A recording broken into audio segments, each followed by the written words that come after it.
Going on? What up, y'all? What's going on? Welcome to another episode of the Impel Forward podcast.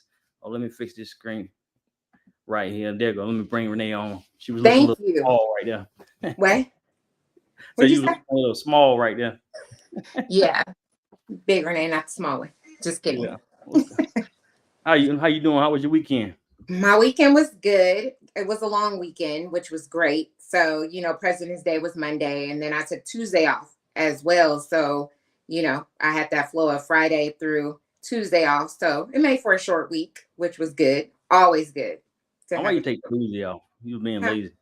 Why you take Tuesday off? Because I just feel like taking a day off during the week is better than taking Friday off. You know what I mean? It seems like Friday goes by too fast. All right. So taking a day off on a Monday or a Tuesday, or when you have a long weekend, like if you have, I would say federal holidays off or state holidays off, whatever you want to call it, taking that additional day, it does something to you. It makes you a little bit more motivated for work on, the following day. Okay. In my opinion, you know. Yeah. So Well, let me. You already know what I'm about to talk about real quick before we bring on our guests. go ahead Miss and plug it Akeeya. on. Go You ahead. know I'm about to talk about this NVIDIA. Yeah, I talked about NVIDIA last week on the podcast. you did. You did. You dropped some gems for the people to make some money. They could have Hey, made look, a little light bill had they, used the link. NVIDIA hit its all-time high. Mm-hmm. All-time high. Yeah. I keep trying to tell our folks, let's start investing. Now we What did I do? What did I text you earlier today? Not before we started doing everything else. What did I text and ask you? you asked me for my stash account, my link. You sent it to me. Hey, and I sent it to you. You did. You did. Look, we can't keep waiting on reparations because we might not ever get them. Man, we on that again? Yeah, we got to. I'm trying to get my people to invest. We got. I There's so hear many you. ways to make money out there now. We can't keep making excuses. I hear you. I think the more and more we get more into this podcasting and we bring on these experts and these different guests, especially people that look like us, right? When Right. we bring them on, I think it will get, some people, it would get their buy-in. We can tell them all day, right? Right. Get this money, don't wait, tax money is coming, refunds is coming, end of the year, corporate bonuses is hitting. But it hits a little bit different when they hear from an actual expert that's in that business. So we have some people coming up, right? But sometimes they can just listen to a regular Joe and like, look, well, if Leon can do it, I know I can do it. Right. You're right. That's easy. Listen, that's very easy, right? Yeah. Especially for somebody that's but if they know you, they know every time you see Leon, he talk about investing, it's real estate, is any type of thing, way that you can make some legal money, right? Business, entrepreneurship, all of those things. So if they know you, they know you. But sometimes for our new listeners, they think they need that extra push. So hearing somebody that's like in the business, this is what they do full time. Right. I think it'll hit a little bit different. I guess maybe they can break it down a little bit better than I can. I'm just telling people go get it. Right. I mean, they can if they want to. You gave them the gym last week. You put the link in, in the bio. And my link is in the description right now. So go to the link, go to the description, check out my stash link, and get started investing. I'm not a financial advisor, but if you need some help, ask me and I help you. I done made some mistakes in my learning process, but hey, I can get you started. Listen. Well, I was gonna talk about the cell phone outage thing, but I don't want people to get bored with me. But we go. You must don't have AT&T, so you want to gloat for a little bit. Because I woke up, everybody was like, "Oh, AT&T this." If I send you the AT&T logo, that means we ain't gonna contact each other no more. Yeah, I don't got AT&T. Exactly. It's always the people who don't have AT&T that's ready to talk about AT&T. I don't have AT&T either, so. But I do. On my work phone, we use AT&T, but my personal phone, it both worked fine this morning for me. Oh, okay. People were still able to call out sick. It still went through. Well, look, go ahead and bring on our guest, our special guest today. Yes. We have a great guest. I'll wait to do the introduction until we bring her in. Go ahead and bring her in. She's amazing. Let's bring her in. is. How you doing? Yay, there she is. Can you hear us? Hi, can you hear me? Yeah. Yes, Good. very good. We have a special guest, which is Akeeya, but I call her Kia, right? She is amazing. Now I'm gonna go down her resume, and it's very extensive. Man, that thing long as I don't know what. She got so many titles. I'm like, listen, my girl bosses for real. When I told you, when you asked me to be the co-host, I said I got some people. Am I right? yeah, you did tell me that. You did tell me that. Community hit different when you reach out to people and ask, can they come on and drop some gems? And immediately they're like, yes. So Kia, you were actually the first person I reached out to. I said, Leon, I got somebody immediately, but hold on, let me hit her up and see if she's gonna do it. Mm-hmm. And so you were actually the first person, because I was like, you know what? To me, not being from North Carolina, you are such a pillar in the community in everything that you do. So before I get into it, I'm going to introduce my friend and my neighbor. Let me throw that out there. My friend and my neighbor. Oh, she your neighbor? Yeah. Oh, yeah. Okay. My friend and my neighbor. And I want to tell you about Kia. Kia is a philanthropist. She is, she is a consultant. She is a coach. She is a graduate of North Carolina Central University. She is a woman in tech, with the likes of working for Cisco as a project manager. She also, have worked in the communication sector with the likes of Verizon, and also, what is it? It is Charter Communications. So she's been in the business for a while.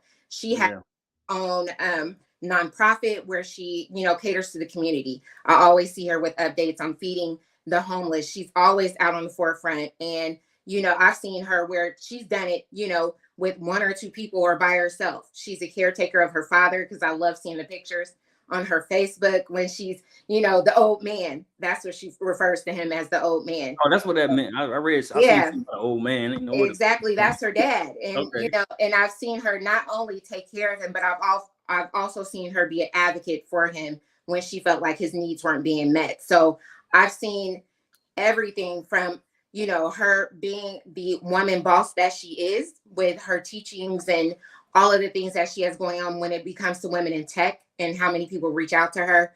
Not only is she an author, I mean, the list can go on and on. I want her to kind of touch on that and bring her foundations and all of her knowledge to the forefront. And I couldn't think of a better person to have today, because, man, if we listed her resume in the description, it's kind of. Let me go ahead and drink my water right now when she starts. Yikes! I mean, what more can we say about a woman boss? I mean, you would have thought. I think she's you a Capricorn or Aquarius? What are you? Libra. I mean, you there? You there? That sign stuff. I mean, she got the go-getter of a Capricorn / Aquarius. That's why I'm just like, my girl is on. But welcome, Kia, to Impel Podcast. Thank you for having me. Hello, Leon. Hey, how you doing? Right, before you even get started, I want to know: are you doing anything that you went to school for? I went to school for business management. Okay. Mm-hmm. So all of it works. Why you after that? I just know a lot of people go to school and they end up doing something else. That is very true. Yeah. That is very true. I want to know, because she's doing a lot, so I just want to know. She does. First and foremost, I want you to bring to the forefront and tell people about your different nonprofit organizations, and how did you get started with that, where you felt that there was a need for you to be out, in the streets in North Carolina, assisting not only the people who are in need, but also women, because I know you're big on, uplifting women in our community that has also been suffered some sort of hardship. So, excuse me. All right. So my foundation is called the Mistaken ID Gives Back Foundation. And so our number one goal is to fight food insecurity, right? Mm-hmm. Now, that was the number one thing that hit home for me, and why I started the organization this goes back to childhood, and everyone always looks at me when I say this, but this is the truth. Okay. Mm-hmm. So when I was a child, I had very loving parents, and I had parents that were very engaged in my life. My mother was super engaged, as she was an educator and believed in service and all of these things. Now, my mom retired early. So because she retired early on, I was able to have her with me all the time in prep for school. You know, if you needed breakfast or anything like that, it was necessary for her to be there with me.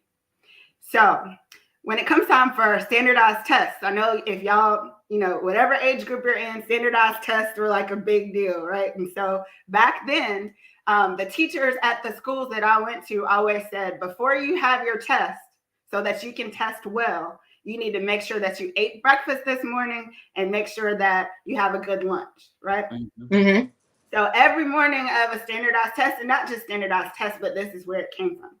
My mom would make me breakfast, and I would have a good hearty breakfast. And I know that I was doing well on the test, supposedly because I ate a good breakfast and, you know, I had the skill set, right? Right. But I knew that there were other children who did not have breakfast that morning. And so they may have been hungry.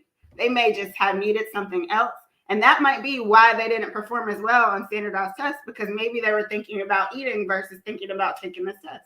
And so for me, I was like, man, there's people who need to eat. And if you need to eat to think, right? First thing, if you're really hungry, you're not going to be able to think through anything in your day. Right. All you're going to think of is you want to eat. So for me, I said that was where it came from. And I started thinking about how I could do it, you know, later in life once I had some skills. And I said, all right, I want to feed people, because the first thing, if I can get someone to eat, then maybe they can think about something else in their day. So I started going out and I started helping like feed people and give them plates, and like hundreds of people at a time, right? And so you're like, okay, if they ate today, at least one meal that I gave them, I know that after that meal, they could think about something else, whatever that is. Mm-hmm. And so that's where everything started from, was if you can think about something else after you ate. So that's where the program started. And so the number one thing was fight hunger. So the second initiative that we have now, which we were able to build on, was, all right, so I've fed thousands of people, right? Right. And I will keep doing that. So that's not something that I'm going to ever give up. But now I can work on skill development, because I fed you. Now right. I know that you can think about something else, right? And so now you can think about doing some other things with your day. Maybe there's something that you need. Maybe you need to talk about what kind of job you want to have, or what type of work you want to do, or even something as simple as maybe how you're supposed to do something throughout the day. And so that's the second initiative that we started. So is this what you're talking about? Is what I read, you've been doing it for 4 years. Is this what you're talking about? Actually, 5. This will be the 6th year. Mm-hmm. Yeah, okay. So we're going on year 6. We actually did get recognized by the city of Durham. We do have our day of service, which will be December 7th. Congratulations. December 7th. It was recognized 2023 by the city of Durham. December 7th of 2024, we will have a special events weekend of volunteering in Durham. So I hope to see you guys there. I will definitely be there. Definitely. So what day is it on Saturday when you give out food? Or you always do it on Saturdays? Well, not always Saturdays. No, I choose different days, because you need food every day, right? So I don't always choose a holiday. I don't choose like a random Tuesday, but I do when I do some of the larger ones, when it's like 250, 300 plus. I try to do it on a day that's a weekend, but it doesn't have to be. Sometimes it may be a Thursday or a Tuesday. It's random. I was thinking about of a day I can get out there and help. Oh yeah, well, December 7th, we're doing it. I do work on Saturdays too, but okay. I can figure out something. That's something I like to do. Okay. Yeah. So when you say it kind of led into skill development and, you know, helping people kind of be able to think because you fed them and they're full now. So now let's move to the next step. Is that where you kind of created success looks different for everyone? How did you move into that sector? So that movement that I believe in is, okay, so success does look different for everybody. Absolutely. Me, Leon, everybody watching, it looks different for all of us. And I don't ever want anybody to think that it has to be the exact same method to get to where you need to be or whatever. And so I started a pilot program at a local shelter to see how it would work with people who may not feel as successful because they've been down on their luck. Mm-hmm. And so I started the pilot program there because if I can reach you and I can get you through a program, then I can get anybody through a program. I mean, literally anybody. So I started the pilot at a shelter, and you've been Rene as one of my guests there, and just finished the pilot on February 1st. And the celebration will be March 22nd for that pilot program completion. And then we'll kick off another set of programs in the community in May. I think that's amazing. Just, when I was there, as a guest for you,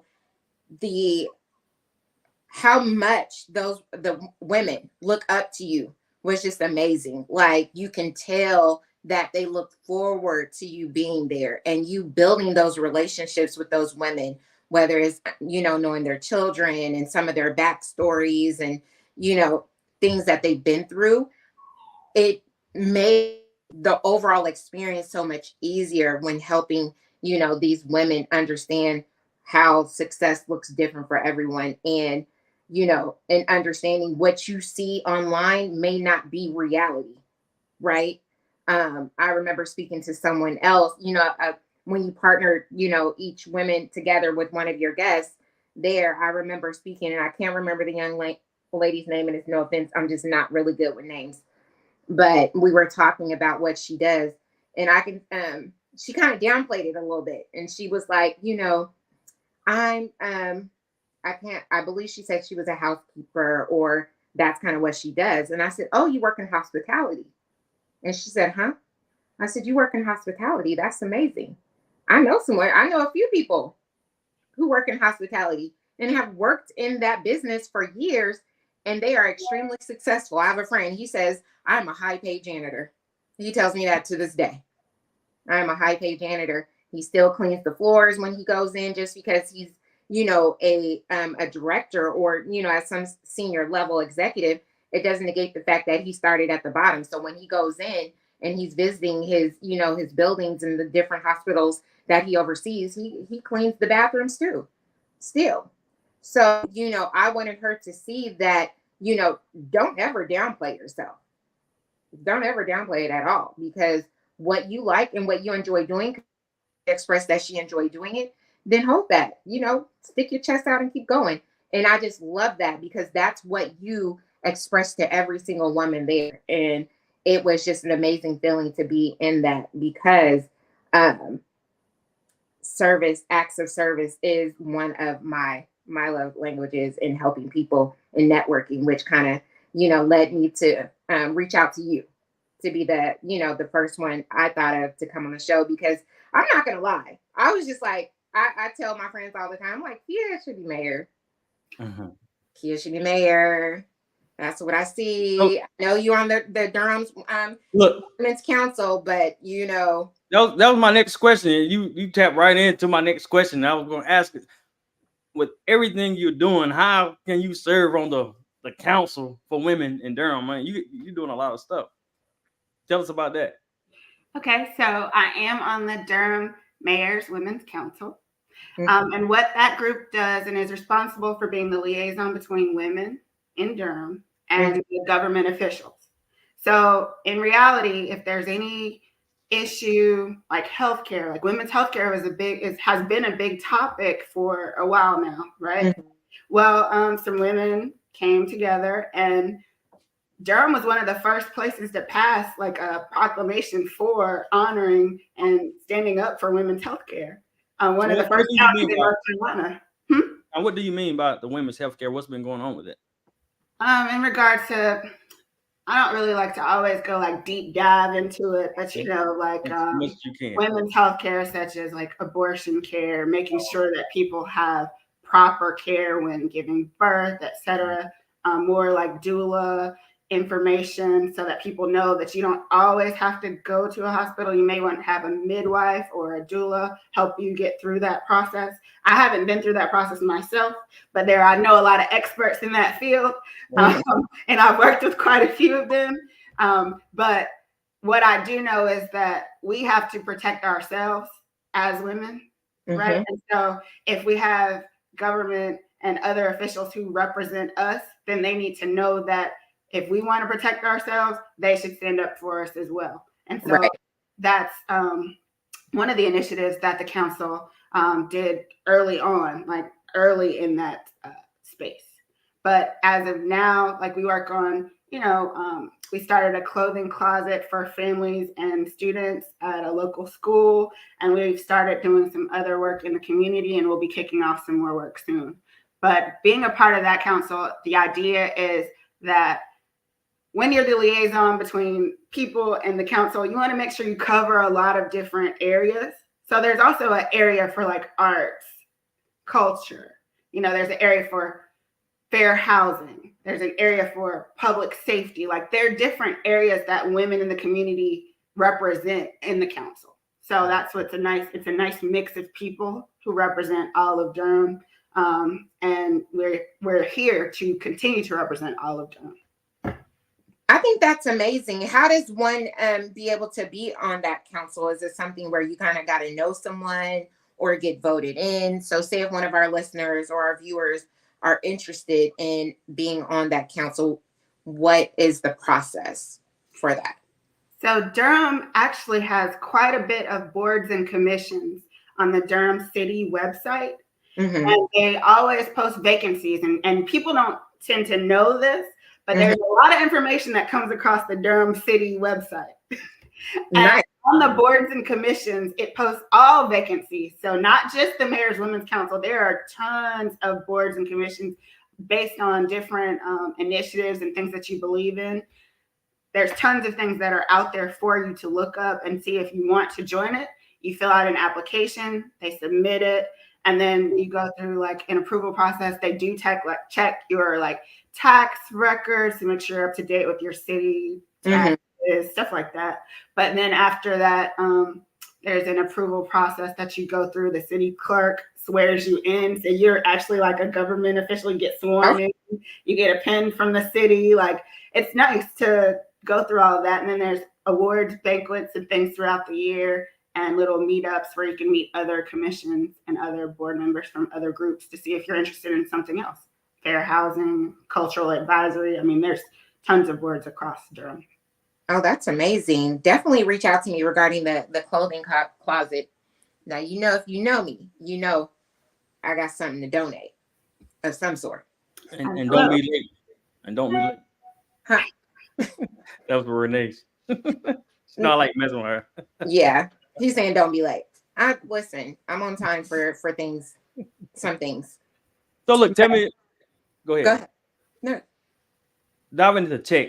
So I seen you somewhere that you was into tech. You had a background into tech. How did you get into that? And how long you been doing it? And what type of tech? Okay. So I started my work in telecom. So when you were saying Verizon and Charter and Time Warner Cable, telecom was that sector. And really? so it's telecom, not communications, what I worked in. Just, they happen to be companies that provide communications across. And so my work started with, fresh out of college, I actually went to Time Warner Cable for my first job. And then I evolved a bit, past some entry-level roles into project management. And my first project management role official was at Verizon. And for Verizon, I delivered some networks across the globe. Some things are visible in places like Times Square. Those networks still exist. They're still there. There's places all over. I like to be able to see and touch my work. So I know that if I see it and I know that I did that, I can point it out and say, oh, I did that or I did this, without calling out any customer names or things like that. But basically what I used was my skill set from business management. And then I decided one day I woke up and I said, what am I supposed to do with my life? Like most people do, right? Mm-hmm. And I said, I think I can be a project manager. And then I thought to myself, well, why do you think that? Well, because I believe in lists, I believe in organizing things, and I believe in aligning people. And if I could figure out a way to go into this job, I won't feel like I'm ever worked a day in my life because I can do this naturally, right? Mm-hmm. And so after trying and trying and trying a few times, I did get turned down about 4 or 5 times. But that 5th time when I got that yes from Verizon, I went ahead over there and started to build my skill set in tech. Well, really, it was telecom then. And so for that, I delivered what's called, these are acronyms, but basically networks larger than regular internet that would be delivered from business to business across the globe. And so I would be responsible for working with engineering teams, making sure they were in place, doing what they need to do, basically a head delegator. Right. So you didn't go the traditional role of going to school, taking the test, and then getting the project PMP certification and kind of doing that way. It was more based on skill set learning as you go, and then doing it that way. So that's interesting to know. I mean, for our audience, doing the traditional way doesn't always mean that you're gonna get to that point. I mean, also skills and learning as you go proves to be just as good. And she's a living witness testimony of it right now. I won't downplay skills and classes though. Okay. So I did get that first role. And then, right, I went to get my first certification, which is ITIL version 3 was the first one I did. And was that after you got hired at Verizon? Okay. So that's the requirement for working at Verizon, that you have that certification. And so if you don't get it within a certain amount of time, I don't think you can keep your job there. Don't quote me on that, but for that role that I was in, you had to get it and solidify that. So that was the first certification I went after. And that's the Information Technology Infrastructure Library is what that stands for. And it's like a methodology. It's pretty boring, but it's a skill set that's needed in project management in telecom specific areas. And it's something that they look for. And if you have it, then that's where some dollars start coming from, right? And so I did that. That was the first thing I did. And then I used Verizon as well. I believe in having a company sponsor you through your education. 100%. Villanova was next. So then I looked up and saw what I could take at Villanova, and I hit up the master certificate program there. And so then I took organizational leadership and agile management. Now, agile is really big right now, but then it wasn't big yet. And I said, if I go ahead and grab this now, I'll have it when it's time, and I need to use it later, and I'll have all of the methodology and thought process behind it. So I grabbed those 2 certificates from Villanova, and I got that first certification in ITIL at Verizon. And I was like, all right, now we can go play games somewhere else if we need to. Did I see you about 4 different schools? Name one, Villanova, and she said Central earlier, but you went to a couple more, right? Oh yeah. All right. So then you get someone else to pay for your as you continue on, right? You always want someone else to pay for it. So the next certification, not at the next company, I didn't get any certs there. At the next company I entered was Cisco after I did Charter Communications, where I delivered Wi-Fi there. So I delivered Wi-Fi and Charter Communications across large apartment complexes and hotels and senior residences across the state of Florida. I did that at Charter Communications. Wow. So my job moved. So I didn't have a choice. It was like, you're going to move with your job or you're going to stay here. And in the interview, they interviewed and asked me about my dad. And I said, well, if you know that my dad has to come with me as I'm his extended caregiver, we have to go together. So your dollars need to match that. Right. And they looked at me and they were like, but we really, really want you, but we don't know. I said, well, if you don't know, then I don't know either. And so I stayed here and went for the offer at Cisco as a contractor. Let me go ahead and put that out there. I did go to Cisco first as a contractor because people don't think about contract work being really good work. It is. Why is that? Why do you think that? Because it sounds contractor, it kind of sounds temporary. Do you think some people are afraid to make that jump, or they feel like sometimes it doesn't come with benefits? Why do you think people are kind of, afraid of that whole contract job? I think it's conditioning. It depends on your upbringing and how sometimes whoever molded you and shaped you prior to when you got here. Because if your family believed in, I need a pension, I need benefits, I need whatever, then that was the conditioning that you had coming up. And you probably always thought, well, I'm going to work so I can get this pension and this set of things. Now the pensions are not that great anymore. I'm not going to say they're non-existent. There are still some roles that have them. Right. Because they're not, contract is actually a way to increase your pay faster than just going through the ropes. And that is true. I think we talked about that where we were talking about retirement and, 401k and, the retirement age, the needle just keeps moving and moving. And, when it comes to age, right, when you can retire, it seems like it just keeps going up. So that kind of makes sense. It's almost like you're saying, okay, well, I know you understand, you've been taught, benefits and all of these things, but, at this point, you can make money and be able to get these things. So a lot of times, contract work is a stepping stone to something different or something greater. But also, some people love contract work because it does come with benefits, but people just don't know that because they hear contract and they think everything is temporary. Oh, it can last. But I have friends who are directors and they have contractors that's been with them for 10 or 11 years and make great money and have benefits and vacation. Exactly. It's how you negotiate your contract. That's the difference. But let me go back to your question, Mr. Leon. I know I was long-winded on my way to get there to the other schools, right? Right. All right. So I saw online one day that Bank of America will pay for you. Wait a minute. Back up. Did you call me Mr. Leon? I did. That's just my way. It's just my way. I call people Mr. all the time. It's just me. Okay. Go ahead. Respect in terms of and I will too be calling you Mr. Leon here on out. Don't do that. Yeah. So I looked online. Bank of America pays for women to attend the Women's Entrepreneurship Program at Cornell.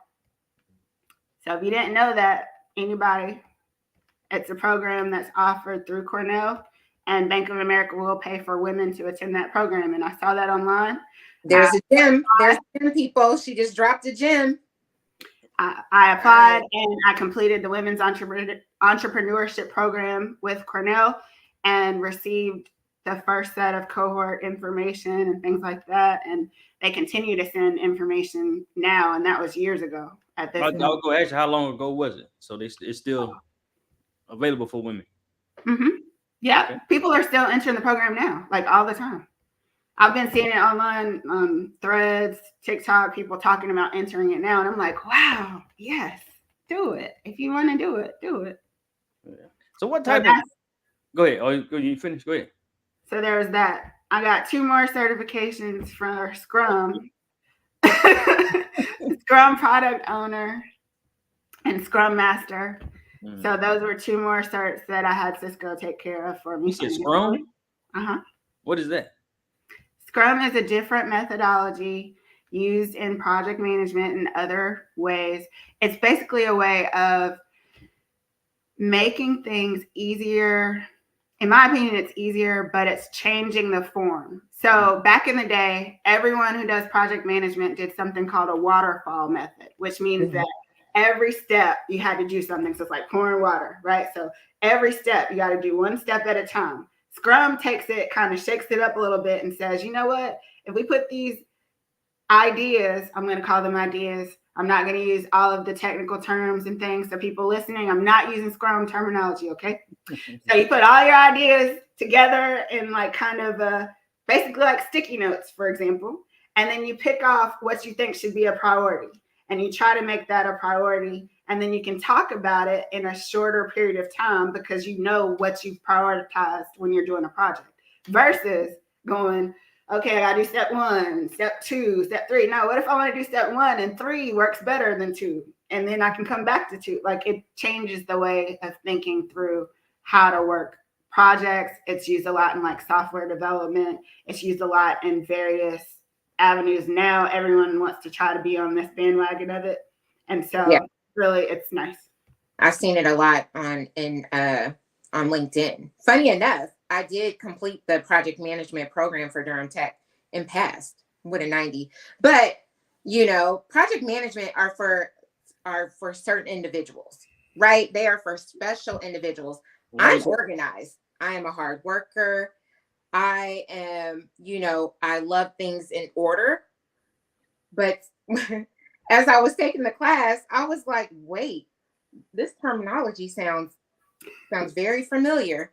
And I realized, even though I completed the class, but I would say by week 3, I realized I said, these are the people that I dodge throughout the week when I'm at work, and they're reaching out to me trying to set up meetings because would be considered the SME of the department that can answer the questions that's needed for the project or provide them somebody with my level of expertise to assist them with the project. And I was like, I dodge these people weekly.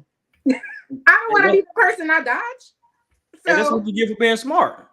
I mean, women, we run the world. But I was just like, and so it was a group of us taking the class, and I was like, yo, I don't, no.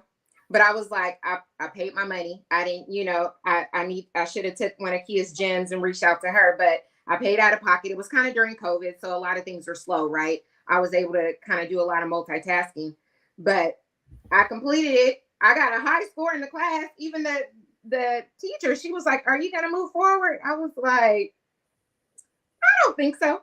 But I take this certificate and I'll keep it, and we're going to be LinkedIn friends, and that'll be great. And if I see you out, hey girl, hey.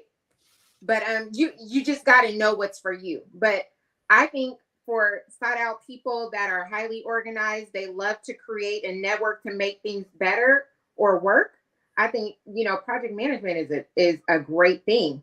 And that's why Akeeya is so successful with all of her many hats, because she's equipped to handle many different things. And you have to be that and handle many different personalities. Am I right? Yeah. You're right. So that's what it's all about. What type of person were you in high school? Did you always have this leadership type of skills? In high school, oh man, I think I was in like all the clubs. No, probably not. I was in quite a few though. And then I was a cheerleader. I mean, then I had Girl Scouts. So my mom believed in activities. That kept her busy. You're going to do some activities that are going to help you learn more things, help you get more exposure in community. You're going to do some service. You're going to do things that you may or may not be comfortable with, but you're going to do it. And then my dad is like, okay, so yep, you can do all that stuff, but then you have to play a game with me or something. And so between my mom and my dad growing up in the earlier years, it was like, yeah, you're gonna do some activities. You're gonna dance. You're gonna go to dance every weekend. Like you're gonna do something. You're not just gonna sit here and not be involved. So did you grew up in Durham? Mm-hmm. Okay. So how amazing, right? Huh? I said amazing, right? Not saying that people in Durham aren't, good, but I'm just saying she's amazing in all aspects. I see a lot of people using that word amazing. Some people in the comments using amazing. Akeeya's amazing. Rene keep using amazing. She's amazing. And they see it.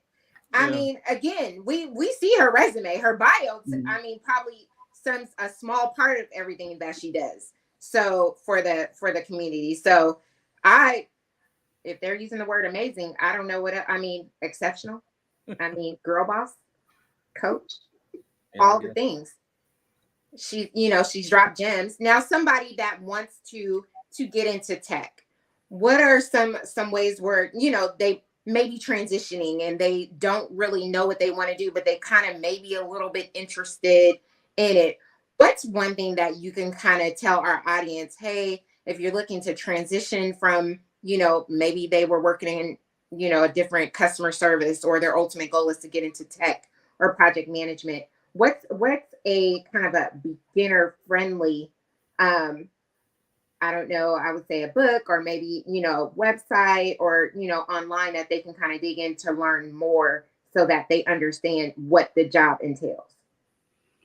So I will say that tech is not one thing, right? I know it's on social media, it's, yeah, you're jumping into tech and you're doing exactly. all this stuff. STEM this, Black like women in STEM. tomorrow. It's right. not, okay? So the first thing that I say is decide exactly what it is that you may want to do. And if you don't know, identify what skills you have, and then start researching roles that may match those skills. And if they don't match directly one for one, think about, I say this all the time, transferable skills. What skills do you have that can be transferred into something else while you're doing the research and trying to figure out what this role is that you might want to do? Because you may want to be, I don't know, a developer. You may want to be an engineer. You may want to be a project manager. You may want to be a product manager. You may want to, you can be in finance. Like, tech is not one thing. Every other job that exists in the world exists in tech also. I need people to understand that too. Like, that's why I asked you what type of tech, Yeah. Right. So being in project and program management as my base, that's cool. I worked for telecom and tech companies as my base. Those were the two things. That last piece was mergers and acquisitions for tech. That's still tech. Okay. Right. So it's still, you work for a tech company, but it's all there. If you want to be in HR, there's HR in tech. Like, it's all the same. It's just like working for any company. And people need to understand that. It's just that this is a different type of company, a different sector. And don't be afraid of contract work. No, never be afraid of the contract. I always say go for the contract. If you believe that you can condition yourself to do it, go for the contract. That's where you're going to get your money and bump your salary, because you can jump in salary real fast doing contract work. Don't ever downplay the contract. So that's all you do is contract work? No. Okay. So back when I started, like, remember I took you through the start. I'm going to go back to just Verizon. And Verizon, when I started there, I was doing the full-time benefits thing. It was cool. Perfect. And I said, I was under the same conditioning that I just told you about. So I know about it, right? I don't speak on anything I don't know. So I know I was under the same conditioning. Mom was like, when I was growing up, my mom passed away when I was 15, by the way. But mom was like, okay, you're going to work. You're going to do this. Make sure you get a pension. Make sure you get a retirement fund. Something like that, right? Okay, cool. All right. So mom's always in the head, right? So I know I'm supposed to work and make sure I have benefits and a retirement pension. Okay. And then a contract opportunity came about, and that pay raise space, when I told the company, and I can say this, when I told the people at Verizon that I was leaving to go do a role, the HR person who interviewed me for my exit interview, he says, well, is there anything we can do to keep you here? I said, well, let's see. What would you do if someone offered you almost double your pay to go do the same role? What would you do? And he was like, I would just go. I said, oh, okay, sounds great. And so he then says again, so what can we do to keep you here? And I said, well, I think you just answered the question yourself. Exactly. I just asked you a question, and you told me you would go. So guess what? I'm going. And he was like, yeah, he was blown away. Right. And so when you can do that and move around and bounce your pay around and fix it yourself, then that's what you're supposed to do. Like, just do it. Try something different. So I take it that, so you doing it that way, do you have portfolios that you invest in yourself? Like, so as far as, like, so you still have a 401k with how you do your thing? Okay. Okay. Yeah. So don't get it twisted. Working as a contractor, working as a full-time person, most Fidelity still runs most people's 401ks, whether you're a contract company or not. Fidelity, Charles Schwab. Say it again for the people. Say it again for the people. Contract work, you can still, and it'll be the same thing. They'll still sometimes do that 5% match. They'll still do all the same. It's the same. Okay. The only difference is you're going to pay for like your medical benefits, but you're getting paid more so you can actually pay into your medical benefits if you want to. Right. Because I know a person like me and a lot of other people who have their own business, we had to take it upon ourselves to do those things, invest and open up our own Roths and things like that. Yeah. Yeah. The contract companies will do it for you. Okay. I told you. She giving y'all the game. She is. Now, let me ask you this, being a Black woman in this particular sector and, again, obtaining your certifications and different things as you go along throughout your career, did you feel like you had to be just as good as your male counterparts or your white counterparts as you went along in this journey? Did you have that feeling of, I'm going to have to go a step further and obtain these additional certifications because, I don't have the traditional background that some of my other peers have? Did you ever feel that way? All right. So I can speak to this in two ways. One, I have a story. And remember I said I was turned down 4 times before I got into the role. Mm-hmm. There's a gentleman who I always had to cross in an interview. He was always the last interview for me, and it was the same one. And he told me, you don't have the confidence to be a project manager. Now, if anyone knows me in the world, you are amazing. The last thing that I lack in anything is confidence. The difference was the way that I show up is different because I believe in the motto, speak softly, but carry a big stick. I can show you better than I can tell you. I don't even have to tell you. Like I don't do a lot of talking about me a lot of times. This is outside of my box. Rene knows this. And all the people, people know this. So speak softly, carry a big stick. So he legit asked people in the office if they thought I had the confidence to do the role. And all those people kept looking and they were like, what do you mean confidence?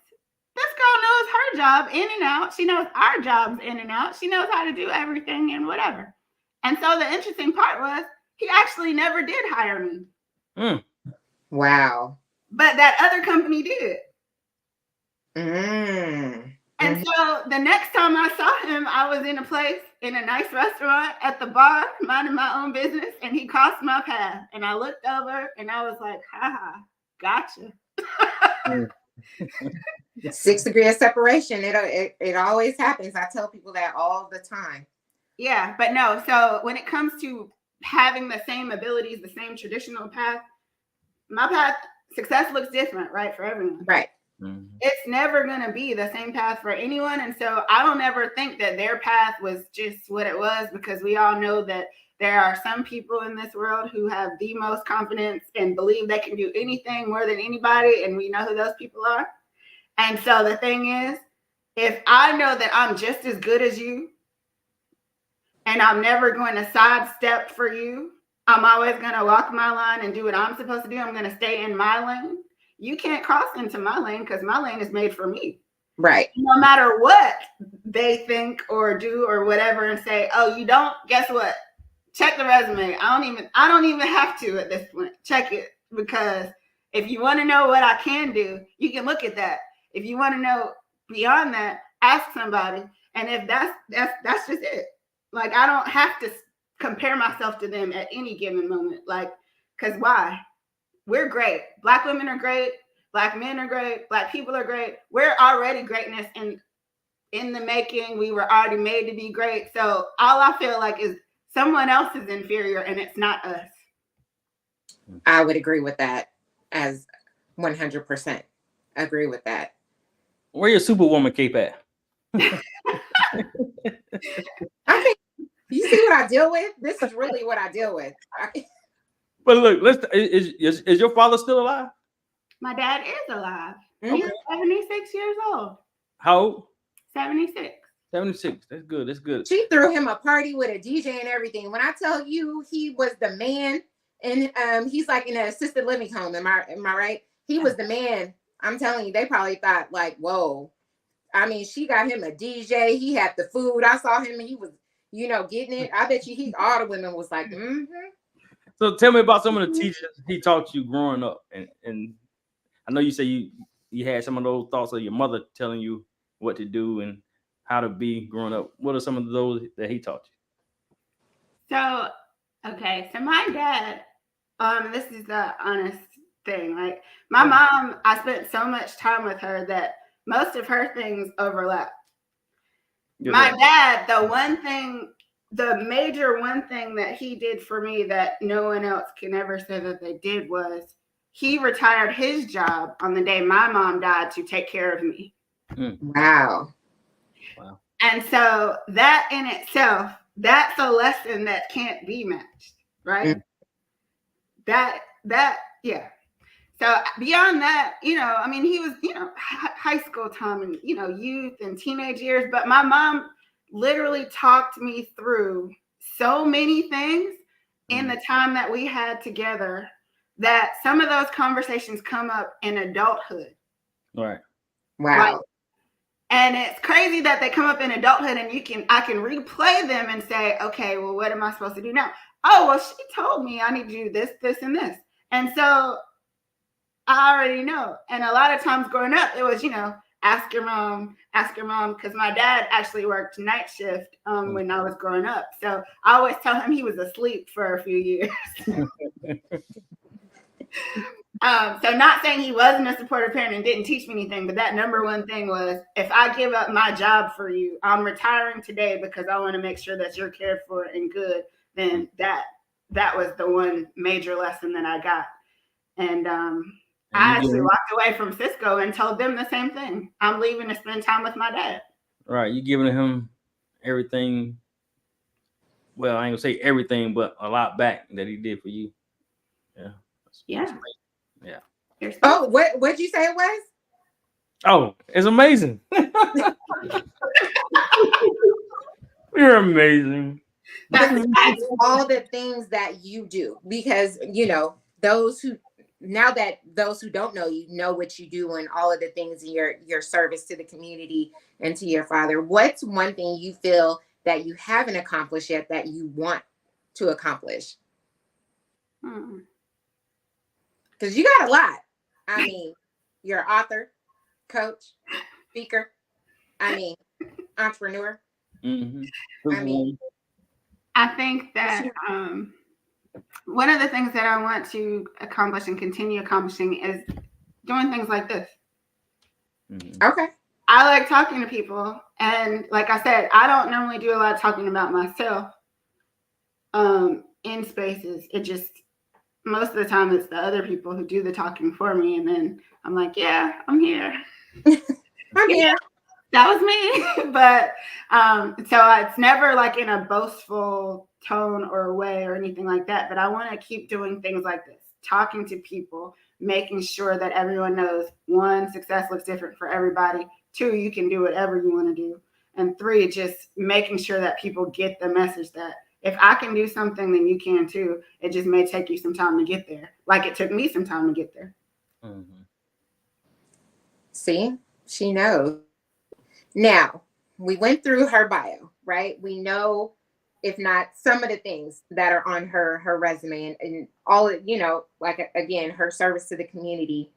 There are other things that Akeeya likes to do that are fun. I know that she loves red wine, which is amazing. So tell us some of the fun things outside of all of the other things that you love to do. I know you can cook. One, I've been to your house and I've had food at your house. So I definitely know that you can cook. What are some other things that you enjoy doing? I like to travel. Oh yeah, you do like to travel. I just got back from Antigua for the first time. That was nice. It was a new adventure. I do like warm weather. So if you can find me some good food and warm weather, then I'm trying to go. Blame you. Me too. I'm I'm trying to get somewhere myself. I feel like I've been at home far too long. Far too long. I like good music. So, and that's a lot of different genres, from symphonic to regular jazz, blues, whatever. I like music. I like DJs. I like live music, but I also like DJs. And the DJ can play all kinds of things, and I really enjoy it. So I like to have fun. My fun is very simple: eat, drink, and be merry. So if I can do that anywhere, if I can eat, and if I can drink, and I can laugh with my friends, family, new people I've never met before, that's all. That's it. That's real simple. That's my fun: eating, drinking, and being merry all the time. That's her fun. Leon gonna say, "Oh, you be outside." Yeah, you be outside like Rene. You should put eating, drinking, and being amazing instead of merry. Amazing on it. Here. Take Mary off. Exactly. Take Mary off. But look, when you go speak and your speaking engagements, so being that you do so much, do you tell your speaking engagements off whatever the company or whatever you're speaking for needs, or what do you speak about? All right, so I have one specific topic that I like to present that I think is important, and it's about joining a board of directors at any level. Okay. And so I feel like everyone can join a board of directors based on the level that you're on. You know, obviously, if you have a job and you have a space capacity to do it, but I don't think it should be niched off into just the upper echelon or just the upper top tier of a company. I think that everyone can join a board of directors at any entry level, mid level, senior level, and beyond. And so I actually have a workshop, and I also wrote a book about it. And so it's tailoring the concept of, you can do this. Once again, success looks different for everybody. So any level can join a board. And I do it because I know for myself, like, I started this workshop because I was attempting to go to a workshop for someone who was talking about board of directors. And they told me I couldn't come. And I was like, I'm sorry, what? Well, you're not qualified to be in this workshop. And I said, wait, what makes you qualified to lead the workshop, or rather be in it? And they said, well, you have to be a CEO of a company, not your own company, but a senior level leader. And they were naming like level titles and stuff that, you know, I mean, I was like, but I can guarantee you I have more board experience than anybody in this room. And they told me I couldn't come, so I couldn't go. You know, so I created a workshop that said, guess what? I know that you can do it because I did it. I've done it. I started my first board position. I was at Time Warner Cable as a sales coordinator. My first board position that I decided I wanted to be on a board of directors. And I was on a symphony board as a young Black person. Interesting. Okay. Think about how many other people are on that board who are like 65, 85, and then they don't look like me. Right. Was the respect level there for you, and when you were kind of being able to add some sort of input? I came in a leadership role. I came in as the director of marketing, and then I moved over to be the director of development for that board. And then I hopped off of the leadership track and just became kind of like a member. And now I'm a retired member. So when I show up to events and they announce retired members, I get to stand up next to all those other people who might be 85. And they're saluting me across the room because they know. Like, what are you doing here? No, they're saluting me because they're like, oh, she's the one. But early on in that experience, it was, you know, it took some time because people didn't know who I was. They just saw my name. So they didn't know this young Black girl, that's the name.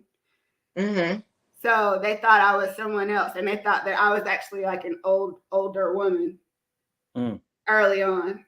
Not the board, the actual people who we service, like musicians, thought I was someone older. So the first time they met me, they actually thought I was someone's child. Wow. But you So where do you see yourself with all of your accomplishments and all the things you've done and are doing? Where do you see yourself in the next 5 years? Because when I listen to you and everything you're doing and done, I'm looking up here somewhere. So what's next? I mean, okay, so we all work for freedom. All I want is freedom of time, freedom to do whatever it is I want to do. And I like doing this, so this isn't work for me. So Right. Yeah. when you enjoy something, it's not work. So in 5 years, I hope to be completely free, look, financially stable, that I can move around and hop a flight when I want to and come back and talk to people about serving the community if I want to. Like just whatever I want to do. Because the idea is we work for freedom. Or that's my idea. I work to be free. right. Freedom of time, that is. Freedom of time. That's Freedom what of it time. is. Like, yeah. I think we strive for that all together.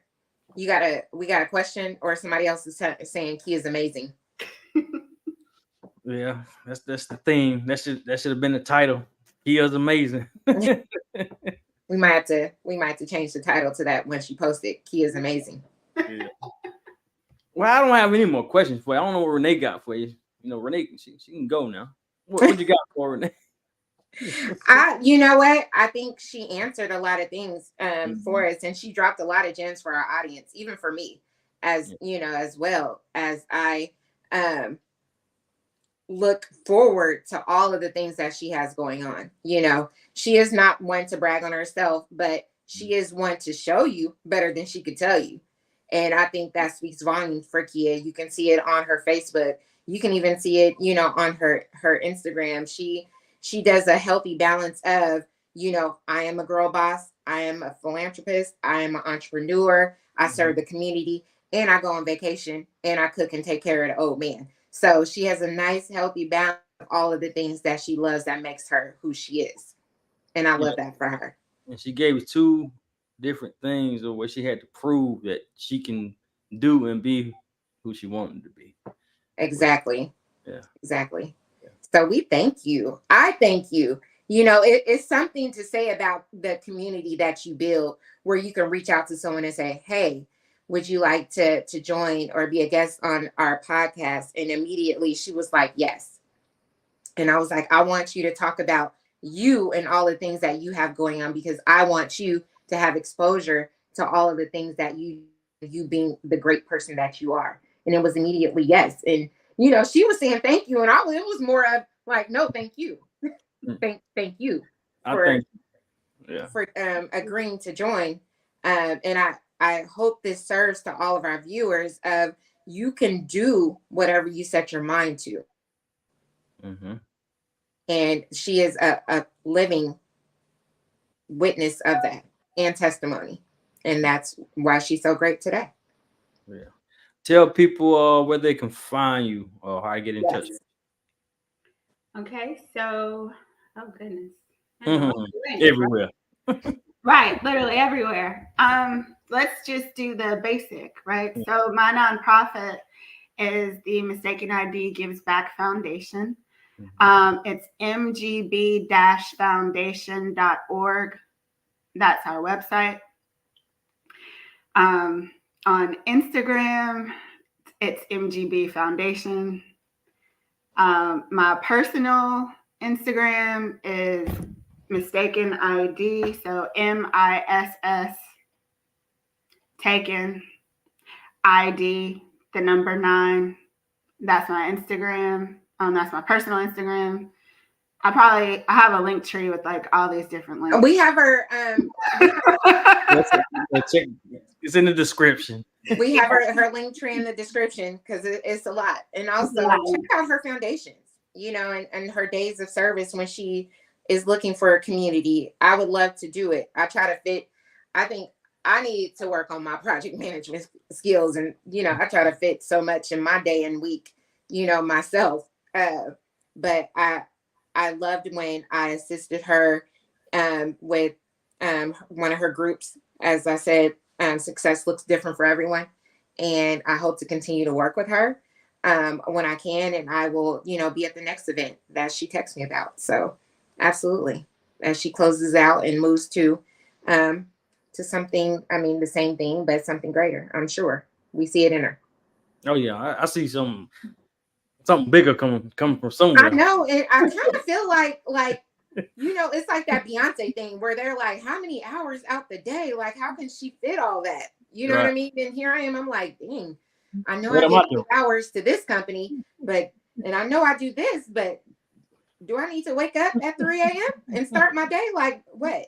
No, you don't. Time management. And I don't believe in overtime. And I go to bed when I'm supposed to.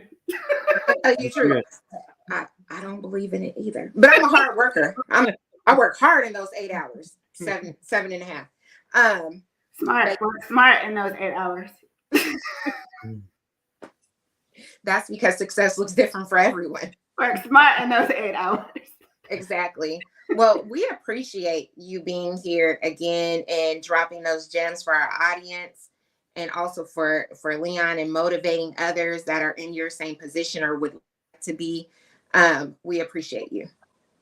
Thank you so much for having me. Thank you. Y'all stay on after we end this. Yes. And thank y'all for tuning in to this amazing guest, Akeeya Umstead. Yes. Tune in next time to the Impel Forward podcast. Yes. Bye, everyone. I know I'm crooked. Here we go. No, here we go. There we go.